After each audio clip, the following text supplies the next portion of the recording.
বৃহস্পতিবার পবিত্র রাতে কেউ যদি এই দোয়াটি 100 বার পরে কোনো দিন পৃথিবীর কোনো মানুষের কাছে তার হাত পাততে হবে না। পৃথিবীর সব কিছু তার পায়ের নিচে আল্লাহ হাজির করে দিবেন।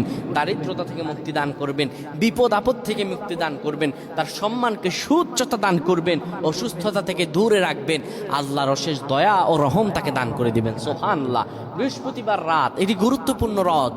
এই রাত সপ্তাহে একদিন আসে। আরবিতে রাত আগে আসে, দিন পরে আসে। সুতরাং বৃহস্পতিবারের যে দিন গিয়ে রাত, এটি বৃহস্পতিবার রাত নয়, এটি শুক্রবারের রাত, এটি জুমাবারের রাত, এটি দোয়া কবুলের রাত, আল্লাহর কাছাকাছি হওয়ার রাত। সুবহানাল্লাহ। এই বৃহস্পতিবার রাত আল্লাহ তাআলা বান্দার দোয়া কবুল করেন।